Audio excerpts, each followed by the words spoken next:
when I got to college, I'm telling you, it was my freedom. It was my freedom academically, spiritually, morally, for me to start on the path to be who I wanted to be, because somebody saw me at school in this activity that I love so much.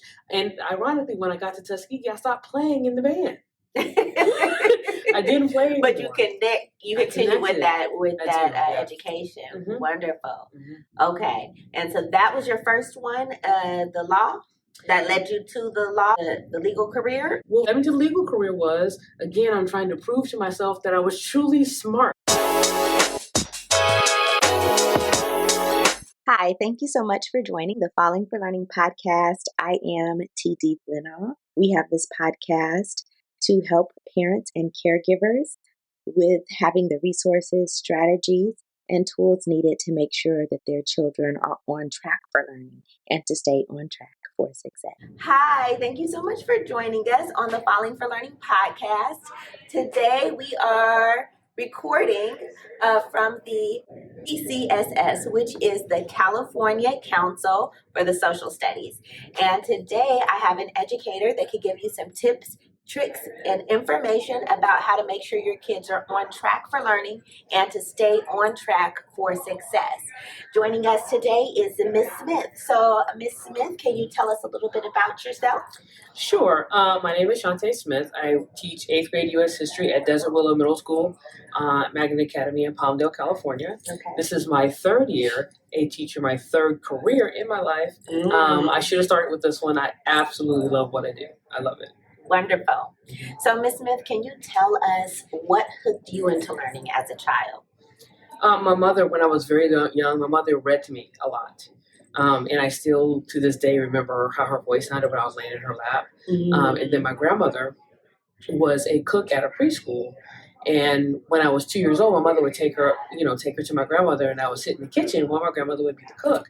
Well, there was a teacher there who said, "Come on in here." And I started learning at the age of 2.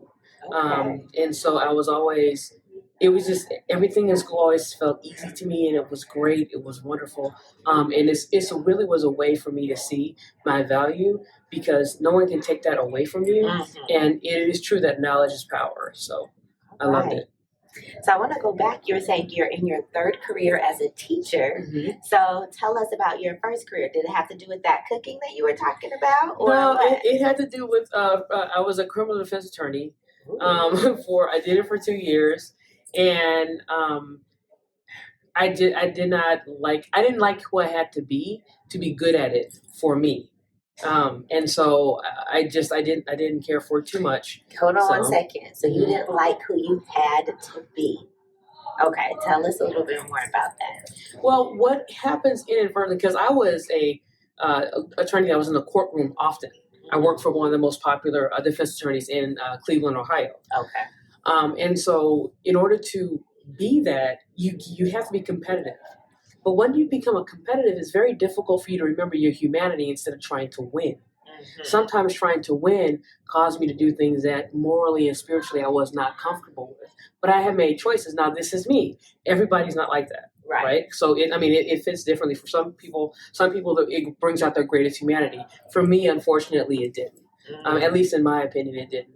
I'm just not a shark in the water like that. Although it is an incredible profession. It is. I still love the law, and actually, I decided next summer to take the bar exam in California, so I can be barred here in California, so I can help people. Because at this time, I figured out a way that I can use the law to empower people instead of doing the opposite. Right. So this is really about knowing yourself. Mm-hmm. Like, this is not a good fit for me, because it compromises who I am. Right. And that takes a lot of reflection and self-knowledge and really empowerment about yourself, what you talked about earlier, about what different things that hooked you into learning. Mm-hmm. So take us into what brought you into that profession. So you got into that profession, you love the law, but what brought you there? Like, what, as far as your college career? Oh, okay. That is a great question. As a matter of fact, I'm wearing my shirt of my alma mater, Tuskegee University, today. Now, HBCU. Okay, I grew up in Palmdale, California. At the time I grew up in Palmdale, I was not represented in my classrooms very well. Okay. And I did not have a good sense of self, which later on, it connects me to my love of history, right? But I didn't have a good sense of myself. And things were rough at home. It was during the 80s. Okay. And so what happened is that I'm at school, and ironically, I was a band kid. I didn't care for school, didn't like it, thought I was stupid. I thought I was too stupid to go to college. But because I love band so much, I had to get a 2.0. So I was like, oh, okay. So I started doing my schoolwork. But again, that preschool education kicked in, and school was easy for me. So I ended up having really great grades with hardly any effort. I probably shouldn't say that here, but sometimes it happens. You get that way, but we'll talk about that later. Anyway, but I still didn't have any ambition to do anything, and I got a letter from Tuskegee University. What is this? I did not know that HBCUs existed. Woo! So I didn't understand what this was. Now my mother is from Alabama, my grandma's from Alabama, so Tuskegee, Alabama, and and things were not going great at my house. Right. I needed to escape because I did know, of all things, no matter. It's ironic because I didn't think I was smart enough to go to college, but I always knew I was smarter than the average bear, right? And I was like, I got to get out of here. And I see this letter, and it was my ticket to freedom. But I thought it was my ticket to physical freedom, but it's my ticket to mental, academic freedom. Because when you have your education, you can do anything you want. It gave me truly, truly the keys to my success. It really did. That's so wonderful. I mean, I just want to highlight how, the reason we're called Falling for Learning is because it's about hooking kids into learning and loving learning. Because, as well as, we can't make them, force them, right? But if once they love that video game, they're hooked onto that soccer or whatever, we can't stop them. And that's what we want to talk about, those strategies, right? To get them to love learning. And your hook in this case was band, right? So that band, even though, you didn't care for school, whatever, things were going on at home, but you're like, I got to do my band. I keep my band. I'm keeping my 2.0. Hey. So that, by hook or by crook, right? Like what is going to get your kid in? And you may not care anything about band, but if your kid likes it, help them pursue that, support them because it could take them so far, right? So the band, the Tuskegee was looking at you to join their band? No, that's the ironic part. To this day, I have no idea how they even contacted me. I really have no idea. But I do believe it was my band teacher that saw something in me. Because of all the students, we had a humongous band. Our marching band was 110 people. So we had a huge band, not a huge African-American presence in that band. Right. And, but me just being me, got my personality from my grandmother and my mom. Love you, Mom. I was always seen some kind of way, and what I was compromising because I thought it was wasn't that great. That's how I had the sense of humor because I was as a defense mechanism. It just worked for him to see me, and I feel like to this day I think he's the one that contacted Tuskegee University, and everything just kind of happened right on time. I was accepted to Tuskegee University 2 weeks before I was supposed to be there. That's how late it was in the game for me. And it's just, it all fell into line. And when I got to college, I'm telling you, it was my freedom. It was my freedom academically, spiritually, morally, for me to start on the path to be who I wanted to be. Because somebody saw me at school in this activity that I love so much. And ironically, when I got to Tuskegee, I stopped playing in the band.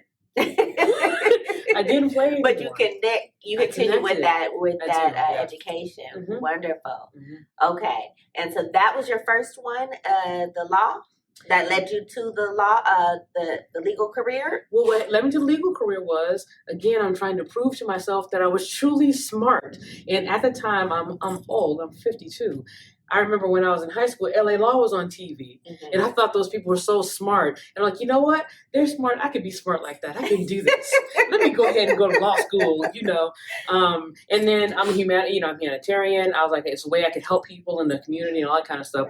That's why practicing criminal law was difficult for me, because my initial vision was to help people and help weakless community. You know what I mean? So. That's what happened. And as you get into it, I didn't really understand what it had to take me to get there. Like I had it in my head, but I didn't have a path to it. Okay. You know, a goal without a plan is a wish. So it was really a wish for me because I did not have a plan. But, you know, it all worked out. Wonderful. I mean, it's amazing. It's an amazing story. Yeah. So tell us about your second career.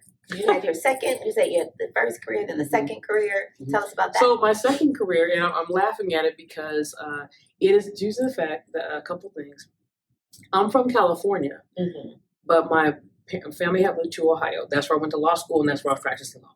My grandmother, on the other hand, was still in California, and she was the strongest woman that I knew. But what happened was my grandfather passed away. She was there by herself, really by herself. She was lonely. She was sad. She was getting sick. I'm the oldest of 5 children. However, my sister, one of my sisters was developmentally disabled. She passed a few years ago. And my other brother and sisters had children, small children in Ohio. I was the only one that was free that I can come back. And I did it without hesitation. She was my foundation. Why not? But as I was here, I was in Palmdale, that's where she was. It was very difficult to find employment with the education that I had with the jobs that were available. So no one wanted to hire me. I had a job for a lawyer as a paralegal. It did not work out. I was attempting to take the bar exam. It was just a lot to go through. So I was at church. I was disappointed with my job, and the lady at church like, I work at this radio station. Do you want to? I was like, it's fine, because in my head I'm thinking I could work at this radio station and study for the bar exam. Great.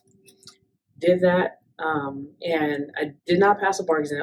I missed by less than 4 points, but it's okay. I didn't pass it, and the studying for the California bar exam is more than an undertaking. You cannot work. You need to study for 18 hours a day. At least I did. Maybe some people have it.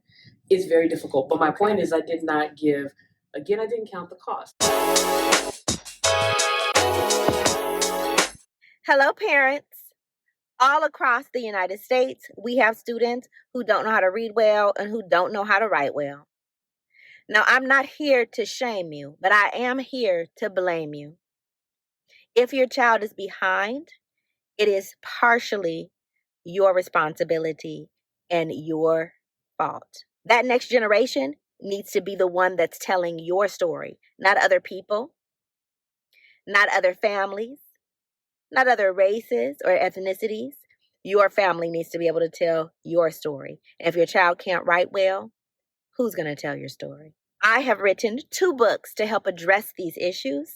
It is the Rewrite Method, the Parent and Educator Guide for Getting Middle Schoolers to Fall in Love with Writing, and the Rewrite Method Workbook, the Parent and Educator Action Plan for Getting Middle Schoolers to Fall in Love with Writing. This book gives you step-by-step and easy to use and implement activities to make sure that your child not only gets better at writing, but loves to write. Join us for Well Educated Wednesdays every Wednesday on Instagram Live at Falling for Learning. It is a free parent question and answer session where parents can ask questions, learn about resources, strategies, and tips to make sure their children are on track for learning and stay on track for success. That's every Wednesday on Instagram Live at Falling for Learning. We look forward to seeing you and helping the next generation thrive.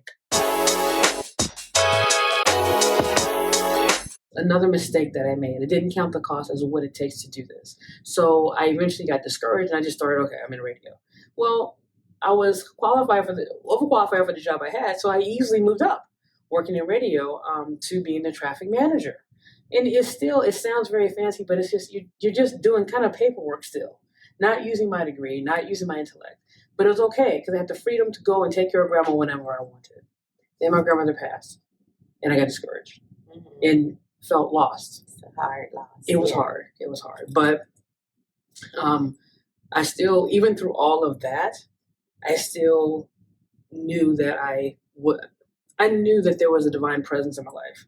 And I met my best friend, who I call my sister because we may as well have been born in the same womb. And she was a teacher. And she started youth ministry at the church. And she's like, we need people to help. I'm like, ew, kids, no. What? No. She's like, all right, well, you're not happy where you are. I'm like, okay, fine. And she told me, she said, you have all this education. Right. You can do whatever you wanted. Again, the keys to my success. I was like, oh yeah, I guess I could. And I started out substitute teaching. It was great. And several schools said, okay, you can be a long-term sub, which is great, but I wanted my own class. Right. And my heart still was with the law, with social justice, with history. And I was like, I want to go to sleep tired from doing good in the world. This is fun to me. I want to teach what I love and make money doing it. Not a lot of money. Definitely more radio, but anyway.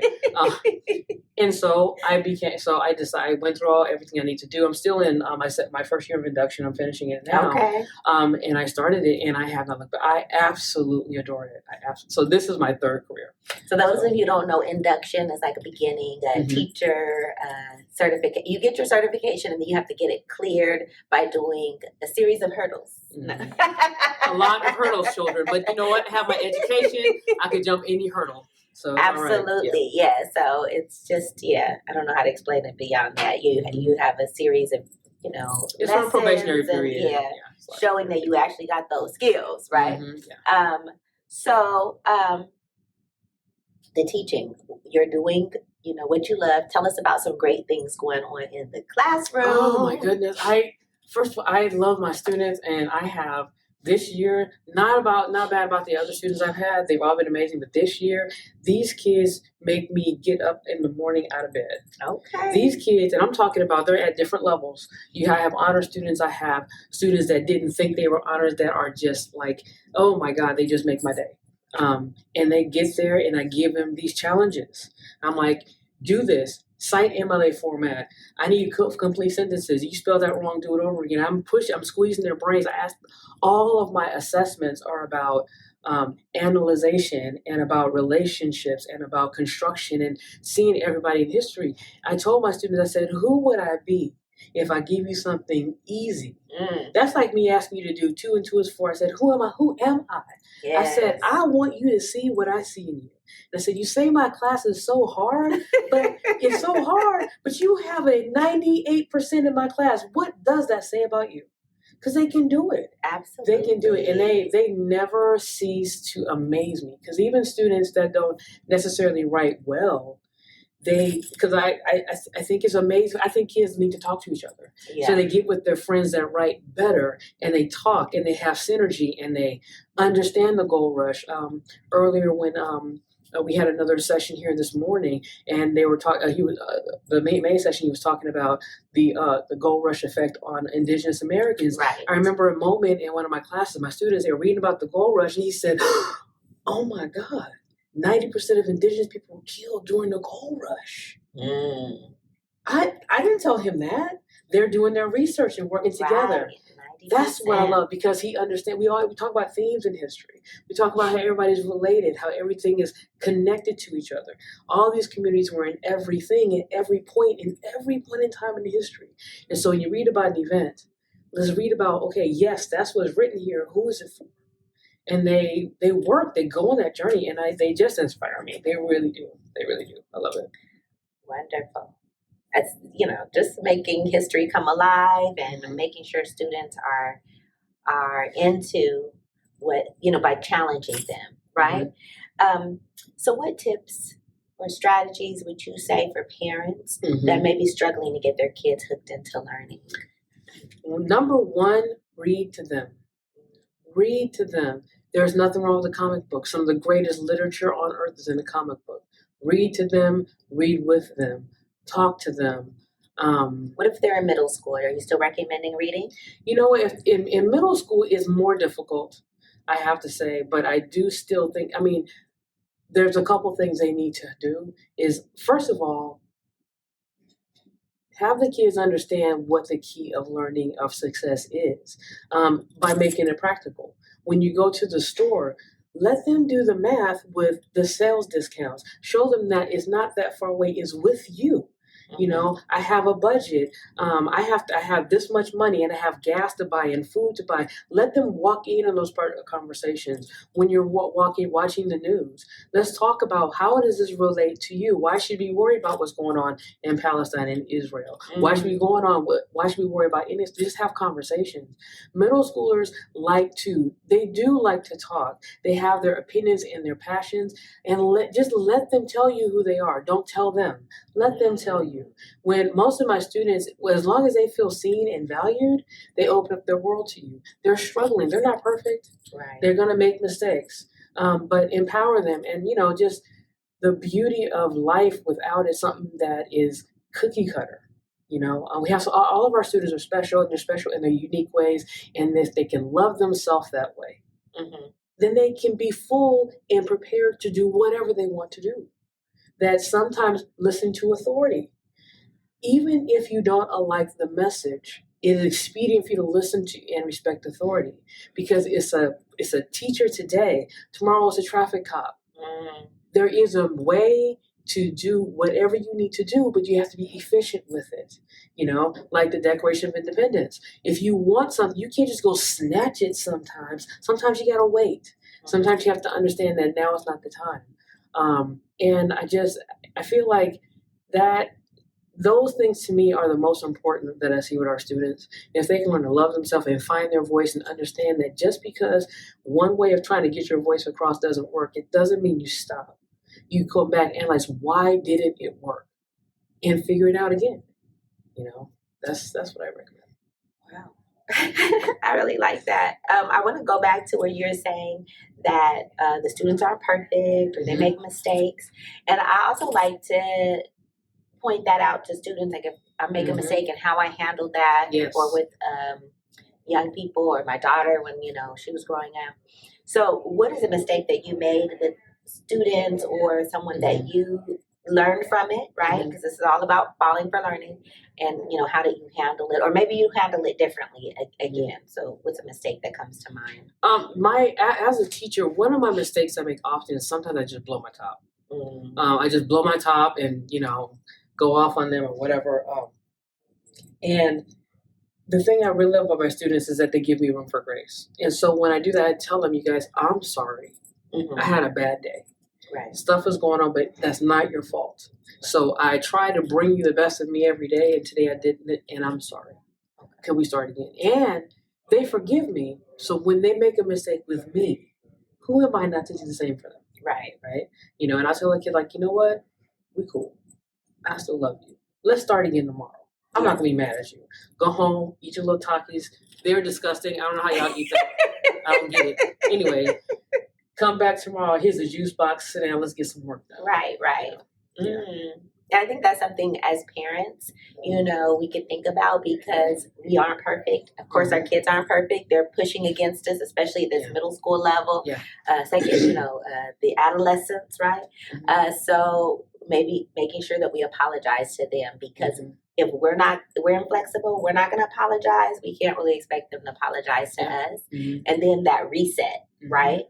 If I'm just mad and I come back and I'm whatever, and you should get it together, because I'm not mad anymore. No, we got to talk about it. Right. Yeah. So parents have to think about that. Teachers have to think about it. And of course, when they make mistakes, then it's more easy for them to be sorry about that. Exactly. Because they learn from us, right? Good. So the teaching, you started 3 years.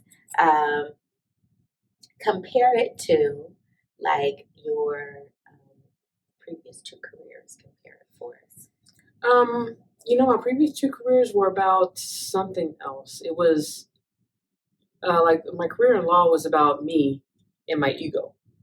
My career in radio was about number one, my needs that I have outside of work, but then also to give me really an opportunity to figure out what I wanted to do, because that was a middle ground. I stayed too long.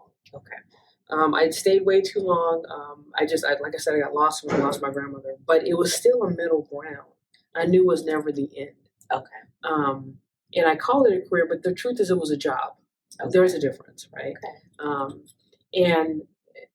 But when I got into teaching, I work probably about 12 to 14 hours every day, sometimes 6 days a week. And I don't regret a second. Okay. When I was working in radio, I was supposed to get at work at 8:30-ish, leave about 5:30-ish. I may have a long lunch. Just, it was a chore to get there to go. Okay.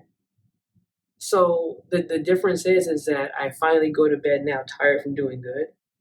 Like you were saying earlier. Yeah, right. And instead of going to bed tired of being mediocre. Teaching brings out the excellence in me because I want to see it in my students. Right. So you were saying that the radio career was more of a job. So what makes the distinction? You just said there was a difference. What are some distinctions for you about a job versus a career? One is for money, and one is for money to make ends meet.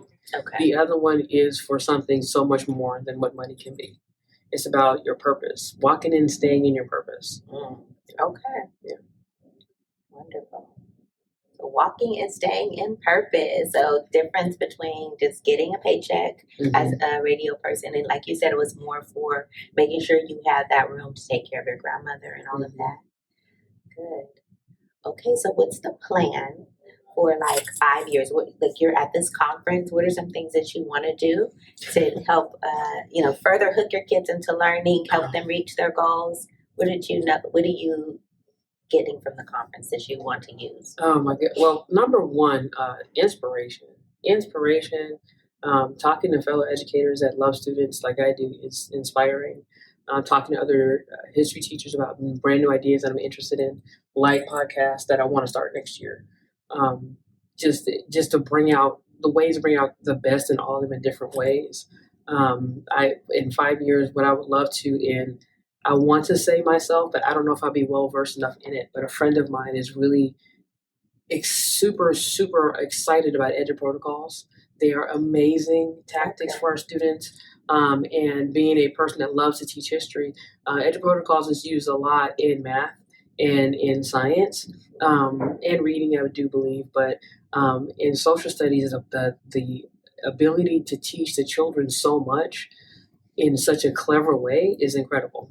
It's really incredible. So that's what I hope I'll see more sessions about Edu protocols, or even see a friend of mine maybe present something like that. Can you tell us more about Edu protocols? We have parents who are sometimes very active with their kids. And then we have some parents that might be doing homeschooling that are involved in that are watch our podcast too. So would that be something? Can you tell us what it is, and would that be something for homeschool parents or something like that? It absolutely can. I'm sure of it. Not that I wrote a book on it. I did it. I read one. But basically, Edu protocols are just procedures we can use in education to help the kids learn without making them feel like they're working so hard. Okay, like one Edu protocol is called sketch and tell, for example. And you have on one side the kids draw a picture, and the other side they explain what's in the picture. And you can use it for all kind of incredible things, right? You have things that have been around for a while that have been adopted in Edu protocols, like Frere models. Okay. We use those in vocabulary, but I use them in history often. Okay. Like you have the center part. I want to just access different parts of it. Use it for so many things. Okay. And the students they write, it is not about the quantity of what they do, it's about the quality of what they do. Right. So it's just, there's tons of books about it. I shouldn't say tons. There are tons of books about it in specific subject matters and Edu protocols or whatever, but it's a Facebook community that they can get onto to just, if you're a parent and you want to know what it is, Edu protocols community on Facebook. Okay. You have people on there that just post stuff for free, and they can look at it and talk to people. So it's a really good resource. All right. Great. That sounds good. Anything that you want to leave our listeners with, or our viewers with, about how to hook kids into learning, or how to overcome some struggles that the kids might be having in their adolescence? Well, one thing to hook kids into learning is if you're excited about it, they'll be excited about it. If you understand it and love it, they'll understand it and love it. And students struggling in middle school, just as difficult as I know it might be for parents, they're trying. I have not. I have most of the students I have met, no matter what their so-called reputation is, they're still just kids. They're gigantic. Some of them are 6 feet, Yes, right? yes. And some of the girls wear lashes better than I can ever imagine, but they're still kids. Give them a break sometimes. Thank you so much for joining us, Ms. Smith. And we appreciate you for joining us. And thank you all for joining us as well. And have a great week.